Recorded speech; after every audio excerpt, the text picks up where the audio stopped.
La historia interminable. Capítulo 1. Fantasía en peligro. A sus agujeros, nidos y madrigueras se dirigían todos los animales del bosque de Jaule. Era medianoche y en las copas de los viejísimos gigantescos árboles rugía un viento tempestuoso. Los troncos gruesos, como torres, rechinaban y gemían. De pronto, un resplandor suave cruzó en zigzag por el bosque. Se quedó temblando aquí o allá. Levantó el vuelo, se posó en una rama y apresuró a continuar. Era una esfera luminosa, aproximadamente del tamaño de una pelota, que daba grandes saltos, rebotaba de vez en cuando en el suelo y volvía a flotar en el aire. Pero no era una pelota. Era un fuego fauto.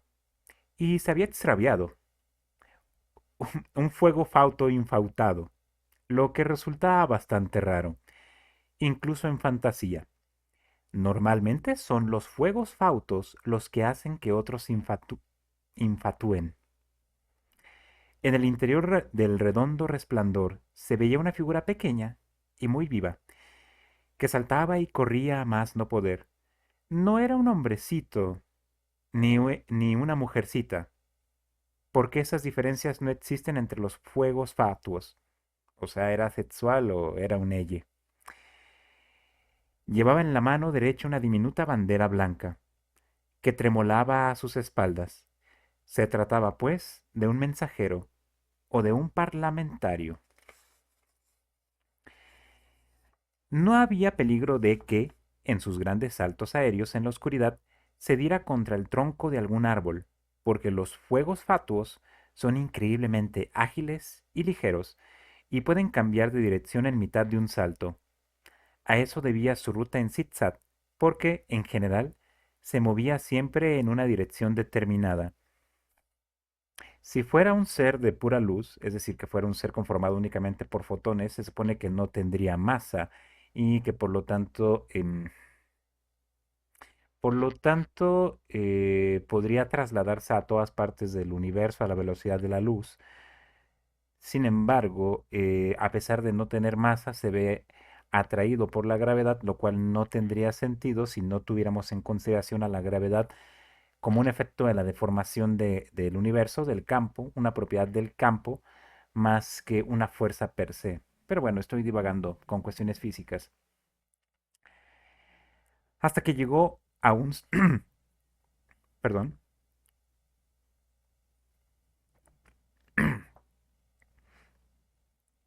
Hasta que llegó a un saliente rocoso, y retrocedió asustado, jadeando como un perrito.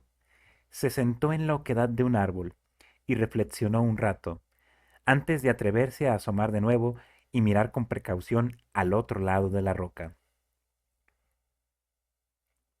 Ante él se extendía un claro del bosque y allí, a la luz de una hoguera, había tres personajes de clase y tamaño muy distintos.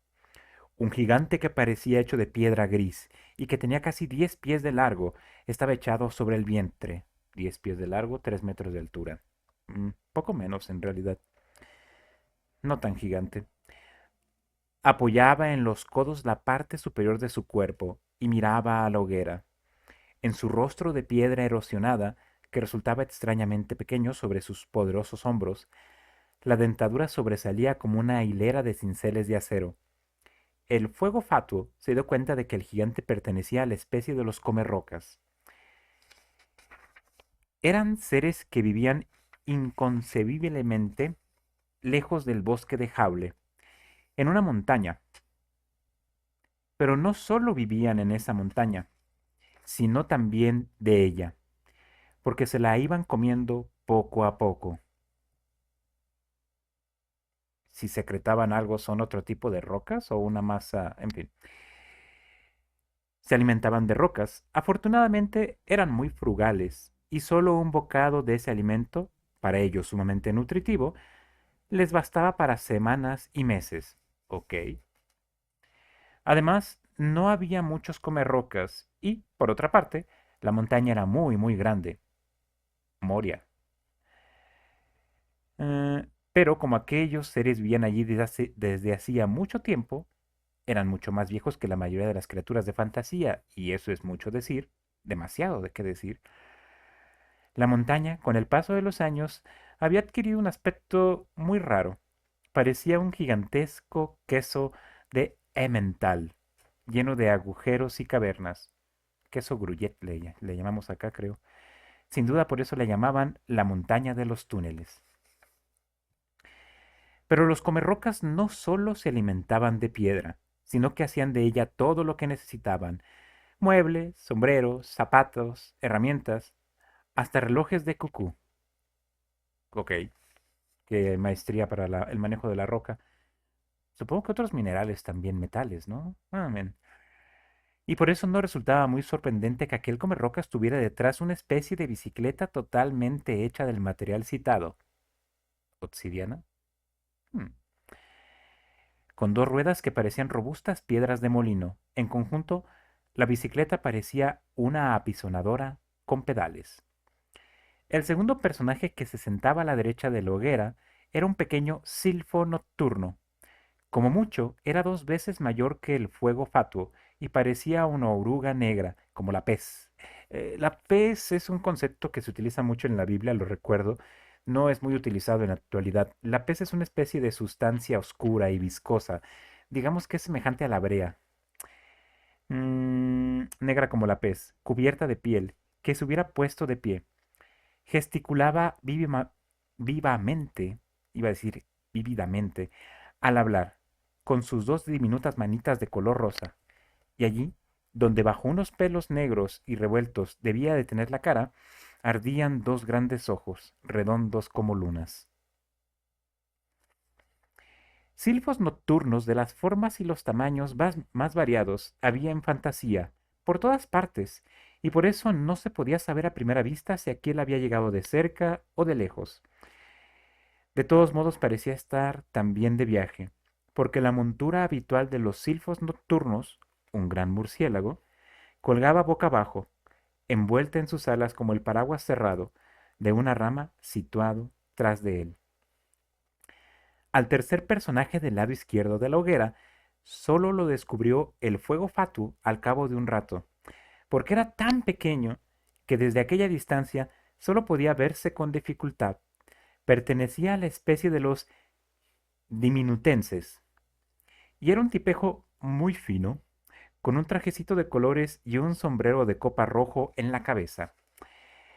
Sobre los diminutenses, el fuego fatuo no sabía casi nada. Solo una vez había oído decir que ese pueblo construía ciudades enteras en las ramas de los árboles, muy pequeños, una especie de pitufo, en la que las casitas estaban unidas entre sí por escalerillas, escalas de cuerda y toboganes. Sin embargo, esas gentes vivían en una parte totalmente distinta del reino sin fronteras de fantasía, más lejos, mucho más lejos aún que los comerrocas. Por eso era tanto más extraño que la cabalgadura que aquel diminutense tenía a su lado fuera precisamente un caracol. Estaba detrás de él. Sobre su concha de color rosa brillaba una sillita de montar plateada, y también el bocado y las riendas que sujetaban sus cuernos brillaban como hilos de plata.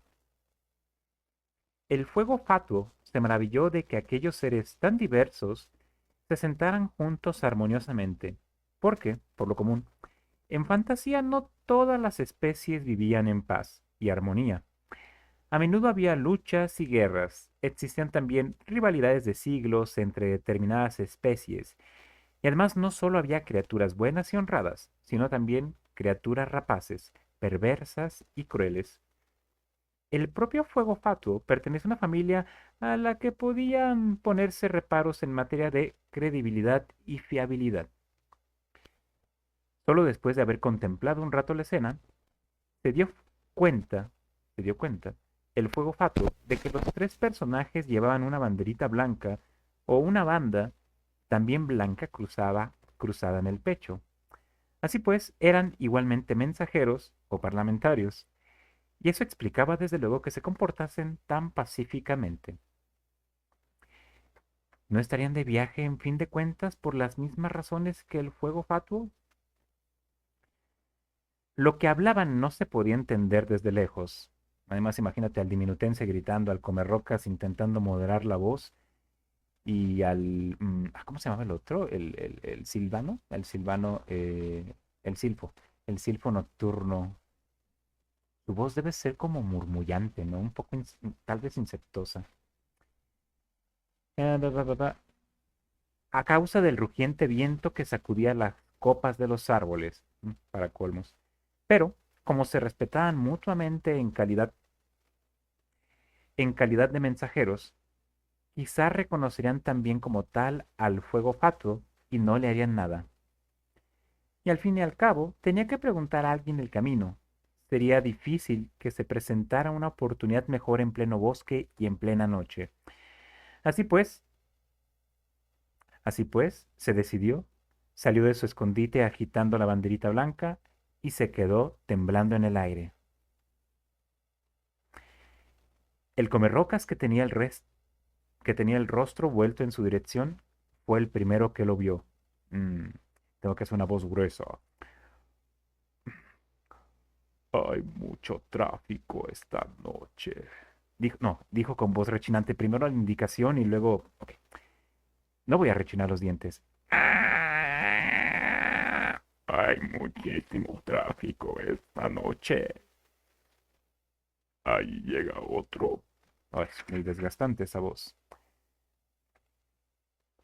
Uy, uy, uy, un fuego fatuo. Cuchicheó el silfo nocturno y sus ojos de luna se encendieron. Me alegro, me alegro. El diminutense se puso en pie, dio unos pasitos hacia el recién llegado y gorjeó, esta es con voz de Herbert. Si no me equivoco, usted está aquí también en calidad de mensajero. Y este es más, voy a hacerla como de serpiente sicilante, dijo el fuego fatuo. El diminutense se quitó el rojo sombrero de copa, hizo una pequeña reverencia y trinó. En tal caso, acérquese, por favor. También nosotros somos mensajeros. Siéntese. Y con un gesto de invitación, señaló con el sombrerito el sitio libre que quedaba junto a la hoguera. "Mm, muchas gracias", dijo el fuego fatuo, acercándose más tímidamente. Libertad, permítame que me presente. Me llamo Blood. Encantado, respondió el diminutense. Yo me llamo Utkut. El silfo nocturno se inclinó sin levantarse. Mi nombre es Bushbushul. Mucho gusto en conocerlo, rechinó el comerrocas. Dios mío, el nombre. Yo soy Pierre Ransack. Los tres miraron al fuego fatuo, que desvió la mirada nervioso. A los fuegos fatuos les resulta muy desagradable que los miren descaradamente. ¿No quiere sentarse, amigo Blood? Preguntó el diminutense. La verdad es que tengo mucha prisa, respondió el fuego fatuo. Solo quería preguntarles cómo llegar desde aquí a la Torre de Marfil. Uy, uy, dijo el silfo nocturno.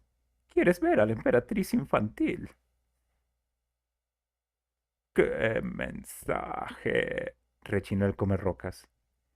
Bueno, el fuego fatuo cambió el peso de su cuerpo de una pierna a otra. Es un mensaje secreto.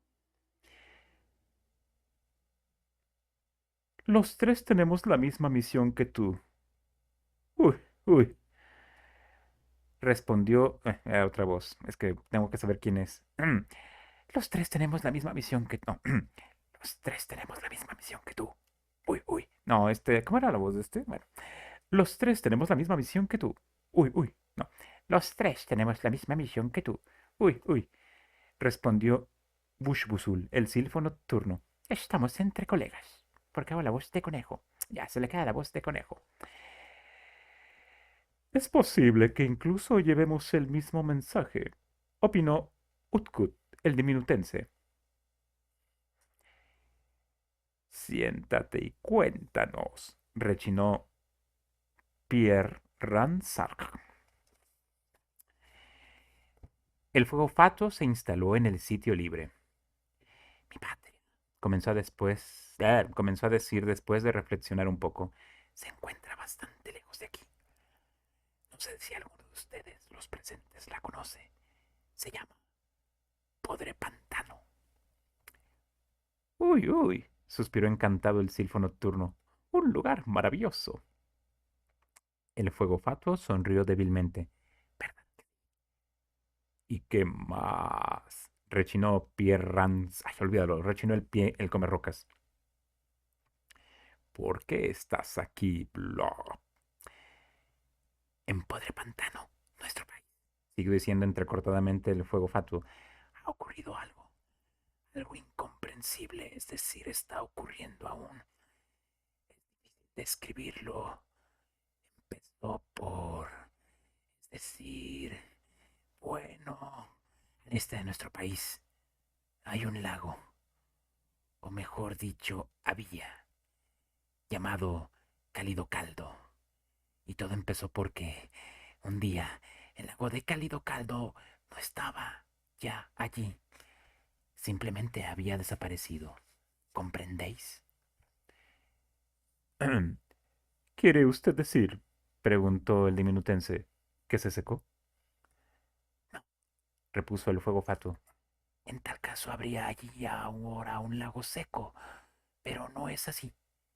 Donde estaba el lago no hay nada, simplemente nada. ¿Comprendéis? Un agujero, gruñó el comerrocas. No, tampoco un agujero. El fuego fatuo parecía cada vez más desamparado. Un agujero es algo, y allí no hay nada. Los otros tres mensajeros intercambiaron miradas, de complicidad seguramente. ¿Qué aspecto tiene? Uy, uy. ¿Esa nada? Preguntó el silfo nocturno. Eso es precisamente lo que es tan difícil de describir, aseguró el fuego fatuo con tristeza. En realidad, no se parece a nada. Es como, bueno, no hay palabras para describirlo. Como si uno se quedara ciego al mirar ese lugar, ¿no? Se le ocurrió al diminutense. El fuego fatuo lo contempló con la boca abierta. Eso es exactamente, exclamó. Pero, ¿de dónde? Quiero decir cómo. ¿O es que también conocéis eso? Un momento, rechinó el comerrocas interviniendo. Eso ha ocurrido en un solo lugar. Al principio sí, explicó el fuego fatuo. Es decir, el lugar se hizo cada vez mayor. Cada vez faltaba algo más en la región.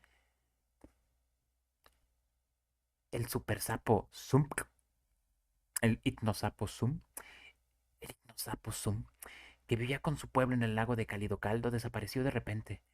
Otros habitantes comenzaron a huir, pero poco a poco empezó también en otros lugares de Podre Pantano. A veces era al principio muy pequeño, una cosa de nada, del tamaño de un huevo de gallineta. ¿De gallineta? Bueno, pero esos lugares se ensanchaban. Si alguien por descuido ponía el pie en ellos, el pie, o la mano, o lo que hubiese entrado allí, desaparecía también. Por lo demás no es doloroso, lo único que pasa es que al que sea, al que sea le falta de pronto un pedazo.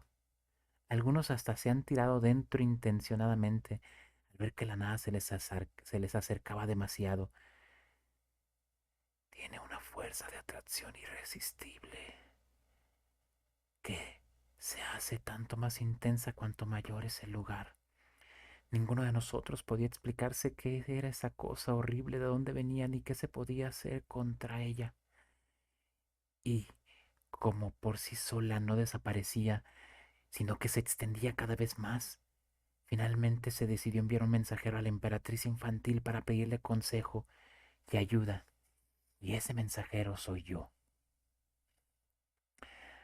Los otros tres miraban ante sí. en silencio. Uy, uy, se oyó decir al cabo de un rato a la voz lastimera del silfo nocturno. Allí de donde yo vengo ocurre exactamente lo mismo, y estoy aquí con la misma misión. Uy, uy. El iminutense volvió el rostro hacia el fuego fatuo.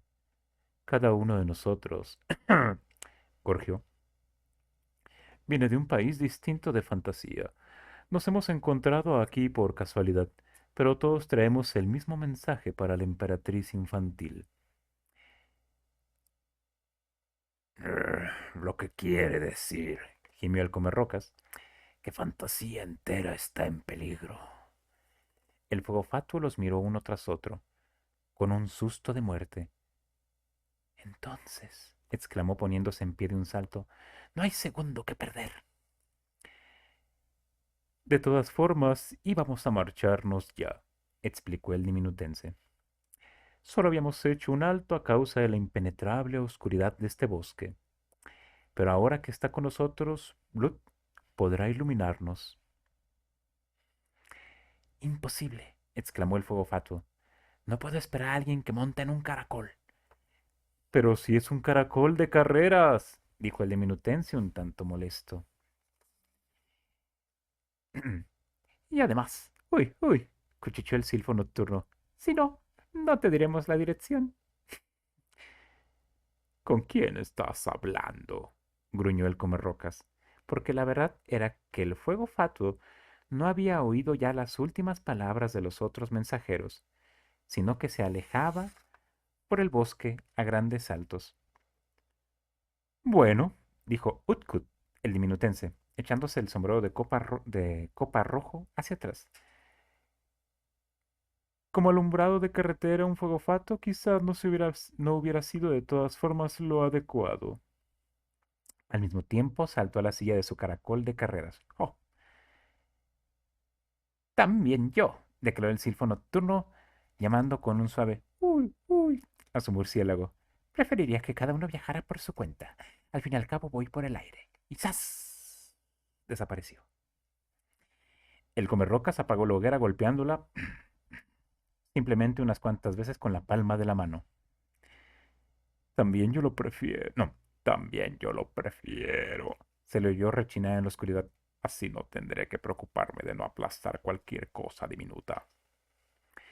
Y se le oyó penetrar en el bosquecillo sobre su potente bicicleta. Me la imagino más como una moto. Tun, tutun, tutun, tutun, tutun, tutun. En fin, con toda clase de crujidos y chasquidos. De vez en cuando chocaba sordamente contra algún gigante arbóreo y se le oía rechinar y gruñir. Lentamente el estrépito se alejó en la oscuridad. Utkut, el minutense, se quedó solo.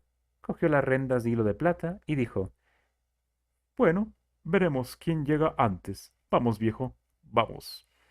Al infinito y más allá. Y chasqueó la lengua.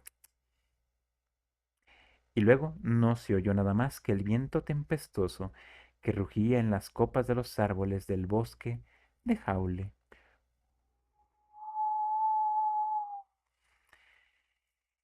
El reloj de la torre próxima dio las 9.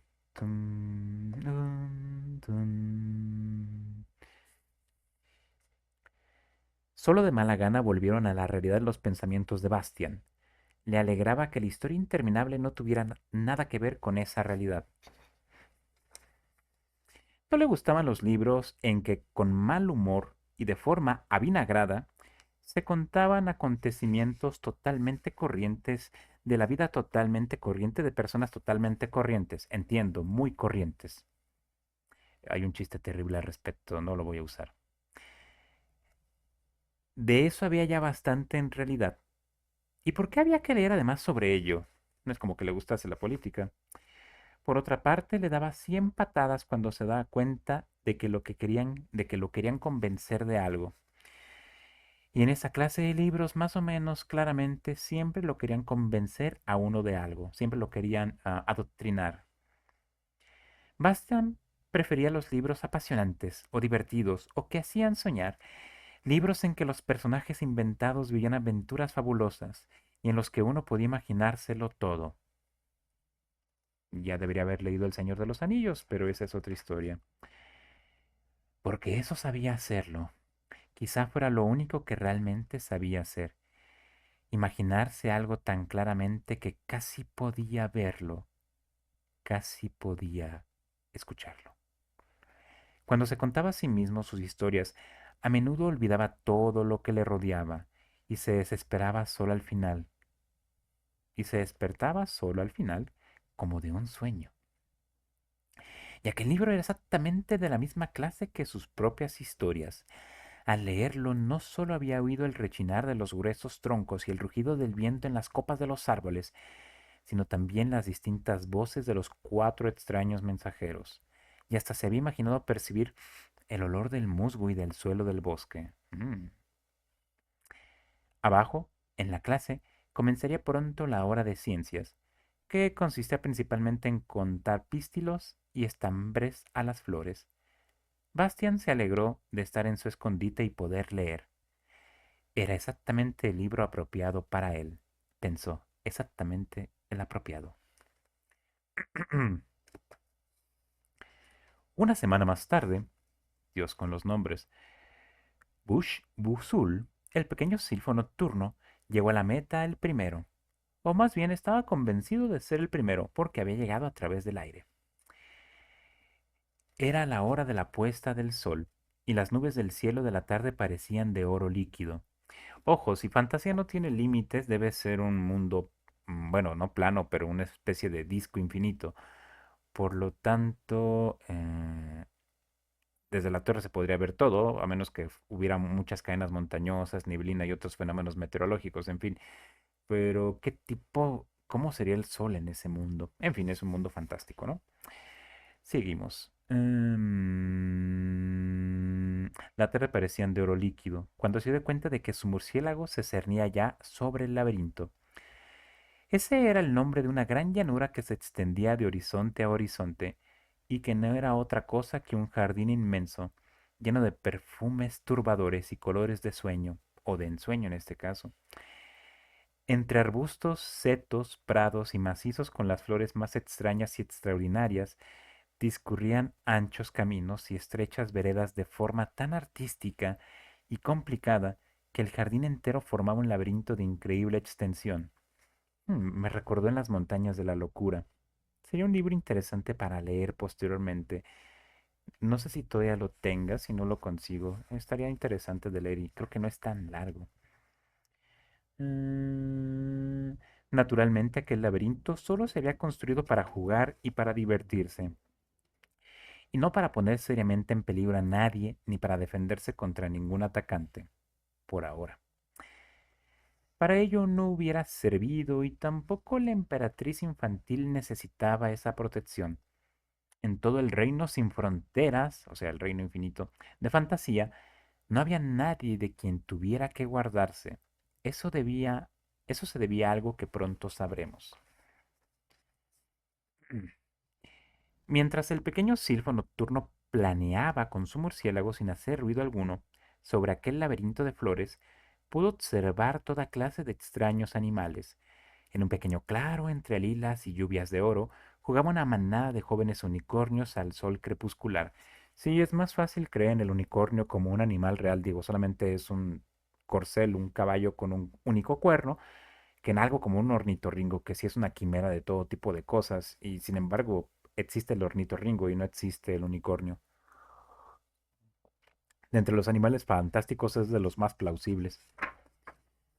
Ah, en fin, al sol crepuscular, y una vez hasta le pareció haber visto bajo una gigantesca campana azul a la famosa ave fénix en su nido. Em, digamos que es una ave fénix del tamaño de un águila, pero imaginemos una gigantesca ave fénix como el ave rot, una ave de unas alas de quizás unos 15, 20 metros de envergadura, o sea, realmente una ave gigantesca, la legendaria ave fénix. Pero esa es otra historia. También debería leer algo de Borges. En fin.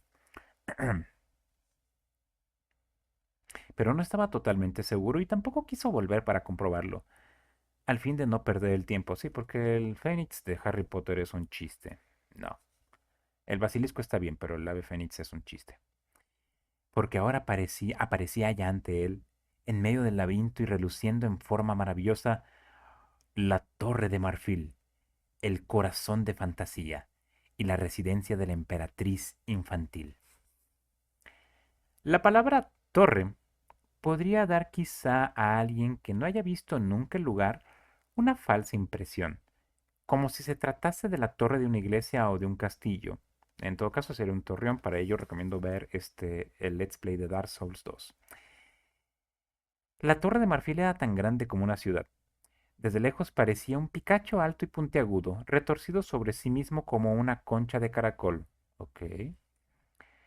Y cuyo punto más alto llegaba a las nubes. Solo al acercarse se veía que aquel inmenso pilón de azúcar se componía de innumerables torres, torreones, cúpulas, tejados, miradores, terrazas, arcos, escaleras y balaustradas que se entrecruzaban y entrelazaban. Todo era de marfil más blanco de fantasía, y cada detalle estaba tan soberbiamente tallado que se hubiera podido tomar por el más fino encaje. En todos aquellos edificios vivía la corte que rodeaba a la emperatriz infantil. Tesoreros y sirvientas, sabias y astrólogos, magos y bufones, mensajeros, cocineros y acróbatas, funámbulas y narradores de historias, heraldos, jardineros, guardianes, sastres, zapateros, alquimistas, cocineros, etcétera, etcétera. Y arriba de todo, en la punta más alta de la majestuosa torre, vivía la emperatriz infantil, en un pabellón que tenía la forma de un capullo de magnolia. Algunas noches, cuando la luna llena brillaba en el cielo estrellado de forma especialmente grandiosa, las hojas de marfil se abrían convirtiéndose en una espléndida flor, en cuyo centro estaba la emperatriz infantil. Y si residía allí, entendemos que la emperatriz infantil es una especie de ser mágico, casi efímero, que no come, tal vez duerma, pero no come ni toma agua más que por gusto. El pequeño silfo nocturno aterrizó con su murciélago en una de las terrazas bajas, donde estaban las caballerías. Hmm, Al parecer alguien debía haber anunciado su llegada, porque lo esperaban ya 5 cuidadores imperiales. Oh, qué bonito suena. 5 cuidadores imperiales. De animales que lo ayudaron a bajar de la silla, se inclinaron ante él y luego, en silencio, le ofrecieron la libación ceremonial de bienvenida. Ya saben, Bush Busul probó apenas del vaso de marfil para guardar las formas y luego lo devolvió. Cada uno de los cuidadores bebió igualmente un trago. Imagínate que hubiese una enfermedad viral que afectara a todas las especies de fantasía. En fin, cada uno de los cuidadores bebió igualmente un trago y luego todos se inclinaron de nuevo y llevaron al murciélago a los establos. El protocolo. Todo se desarrolló en silencio. Cuando el murciélago llegó al lugar que le estaba destinado, no tocó la bebida ni la comida, sino que se enrolló enseguida sobre sí mismo, se colgó de su gancho cabeza abajo y cayó en un profundo sueño de agotamiento. Sí. Lo que había exigido de él el pequeño silfo nocturno había sido un poco excesivo. Los cuidadores lo dejaron en paz y se marcharon de puntillas.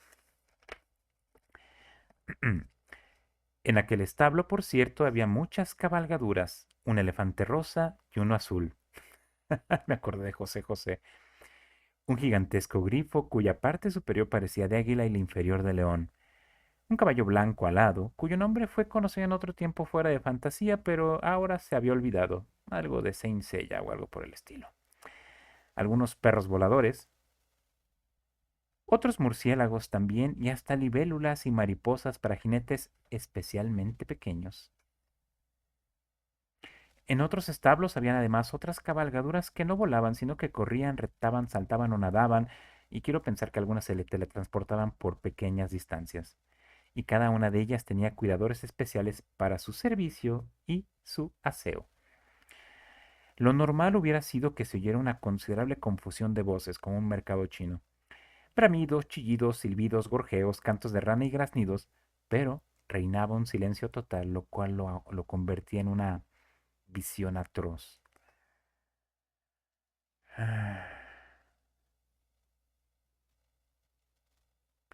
El pequeño silfo nocturno estaba aún en el sitio en el que el cuidador lo había dejado.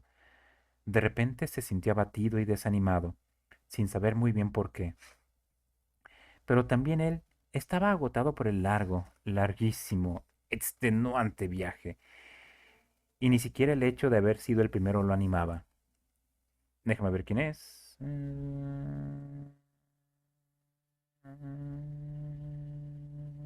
Ok. Hola, oyó decir de pronto a una vocecita gorjeante. ¿No es nuestro amigo Bushbusul? Qué bien que haya llegado usted por fin. El silfo nocturno miró a su alrededor y sus ojos de luna se encendieron porque, en una balaustrada, apoyado negligentemente contra un tiesto de flores, estaba Utkut, el diminutense, agitando su rojo sombrero de copa. Debí ponerme un sombrero. Uy, uy, dijo el silfo nocturno desconcertado, y al cabo de un rato repitió otra vez. Uy, uy. Simplemente no se le ocurría nada más inteligente. Los otros dos, explicó el diminutense, no han llegado aún. Yo estoy aquí desde ayer por la mañana. ¿Cómo? Uy, uy, ¿es posible? Preguntó el silfo nocturno.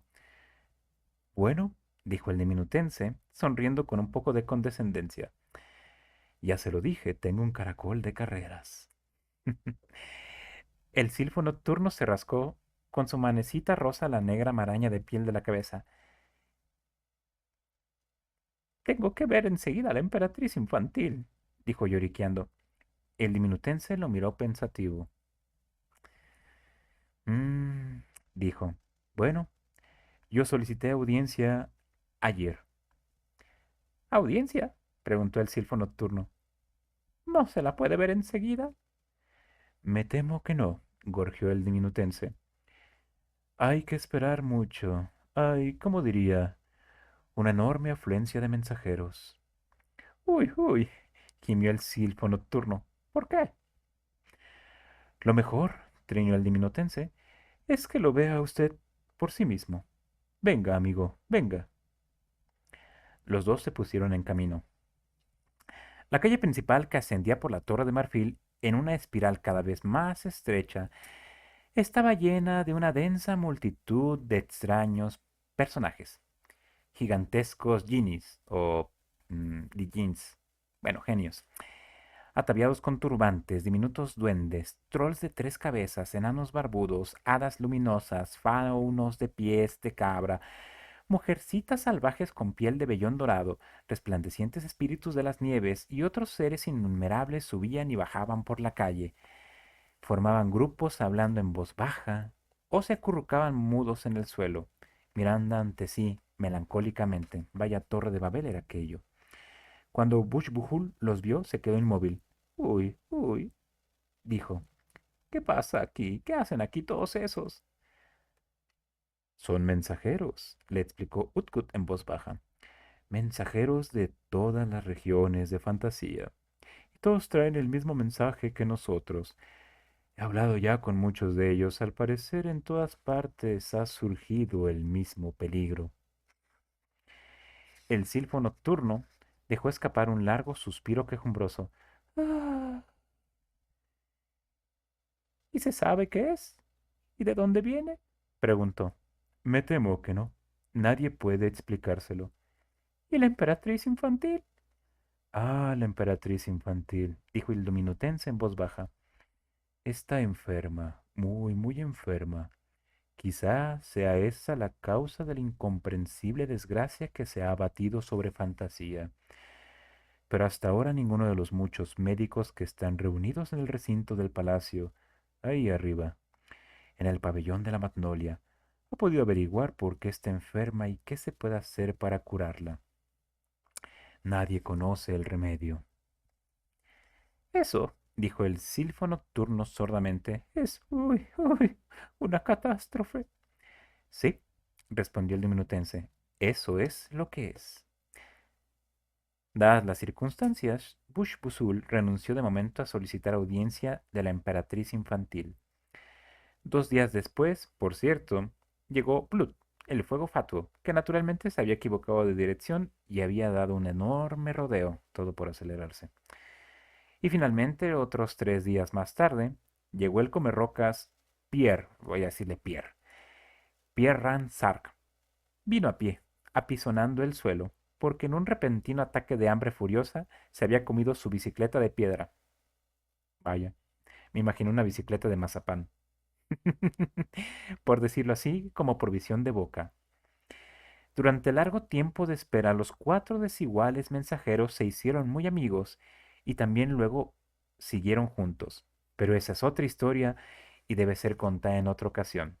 Y acostúmbrense a este cierre de capítulo. Nos escuchamos en el próximo episodio, el llamamiento de Atreyu. Hasta pronto.